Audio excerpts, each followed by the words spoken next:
So this question is about Of the, course. yes sir, the Sikh Misl, right? So many people do not know that before it became an empire after Maharana Ranjit Singh Ji, the Sikh kingdom, I would say, was divided into numerous small principalities. So out of which Maharana Ranjit Singh Ji's Misl uh, grew into much bigger size. So if you could say something about the various Misl of the Sikh kingdom. Sure.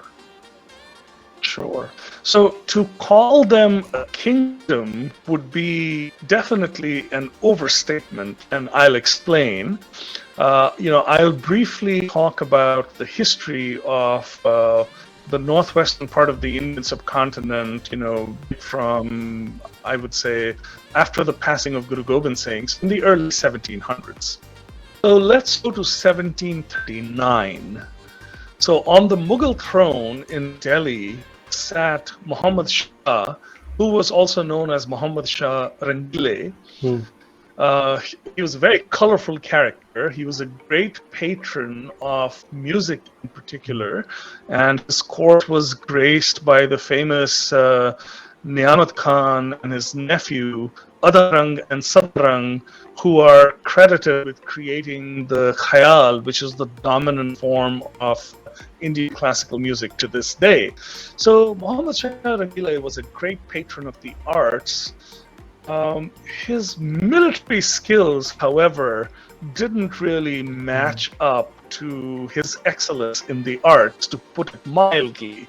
So it would be safe to say that the decline of the Mughal Empire had already started.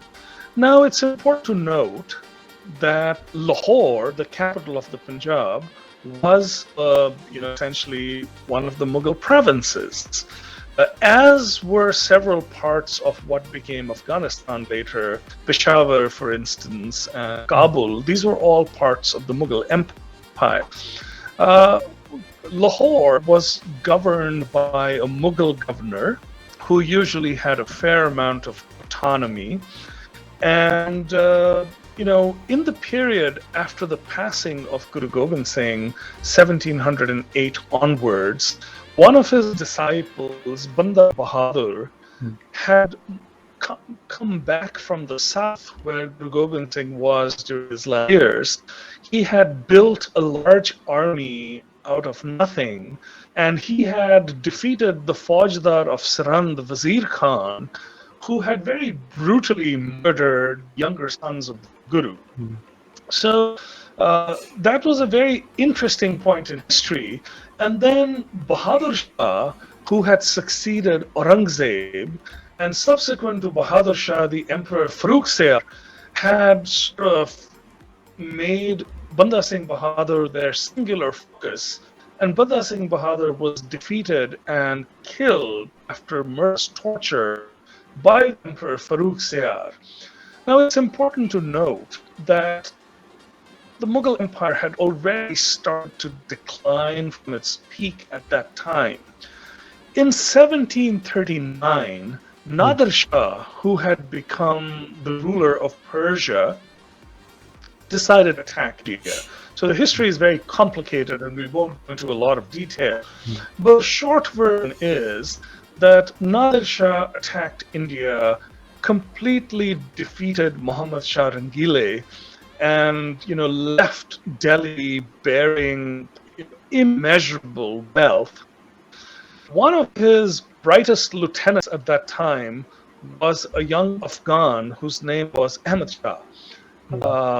So Ahmad Shah was the commander of Nader Shah's personal guard.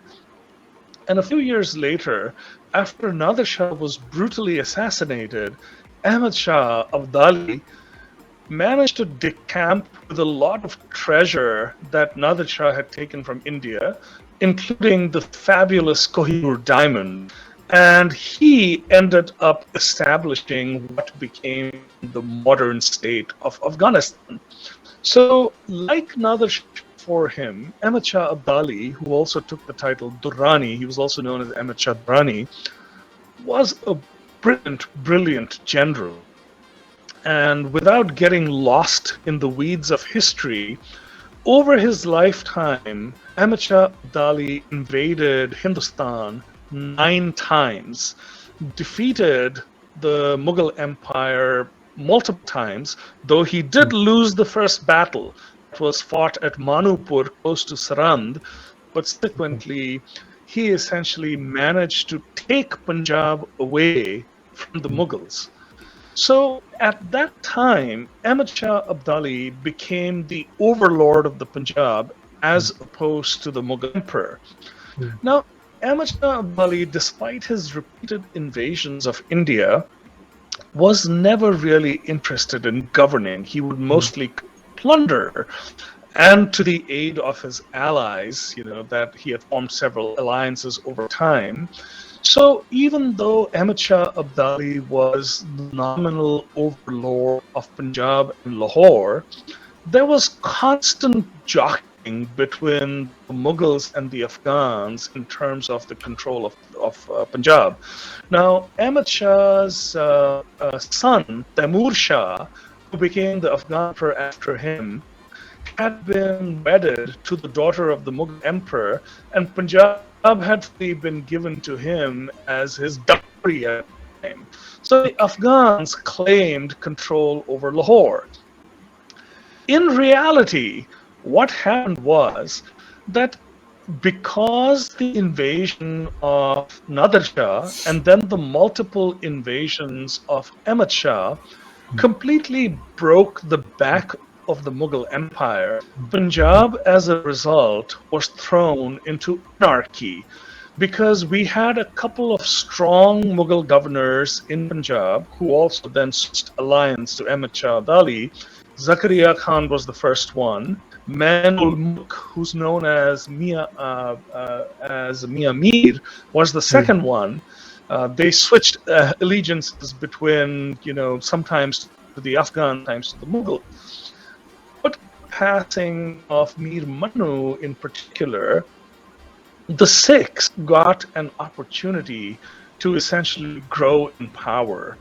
So the Sikhs were organized not in 11 bands, but more than 60 bands at that time. They occupied different parts of territory in the Punjab. Mostly they were raiders and looters. That's what they did to earn their living.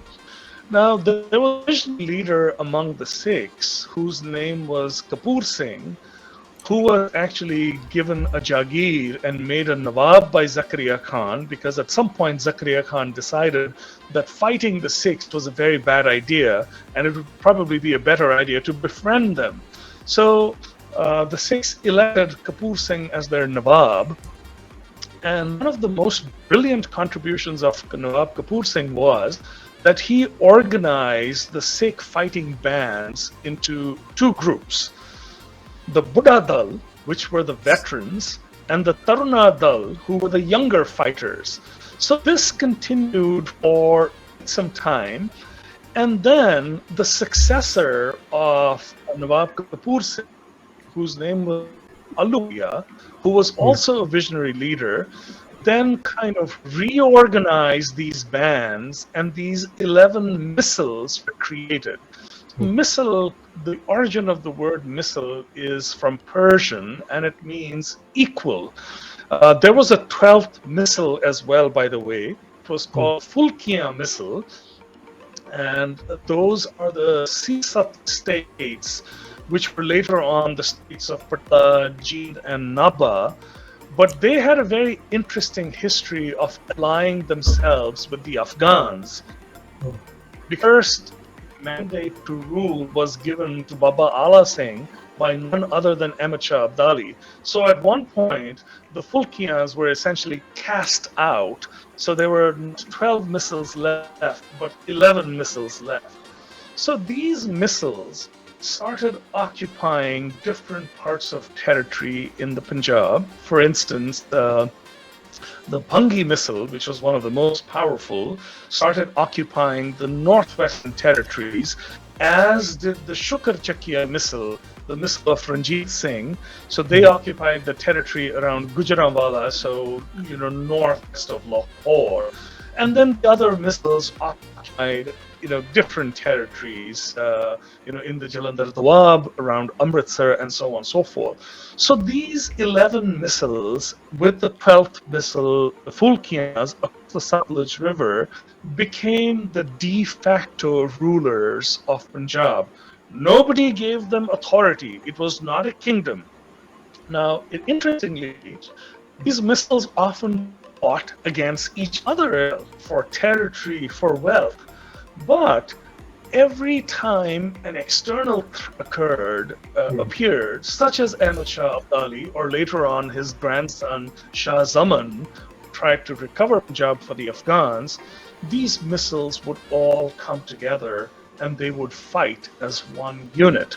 So it's very important to understand that the Sikhs at that time, before the coming of Ranjit Singh, were divided into these bands who were fiercely independent, who had a very strong republican spirit. They didn't consider anybody to be above themselves. They were all equal. That was the ethos of the Misls, and they essentially laid groundwork for the Sikh Empire. Because particularly after the death of Ahmad Shah Durrani in the early 1760s, from that point onward until 1800, roughly, when Ranjit Singh established control over Lahore, it really the Misls that ruled Punjab, not officially, but unofficially. So that's kind of some context about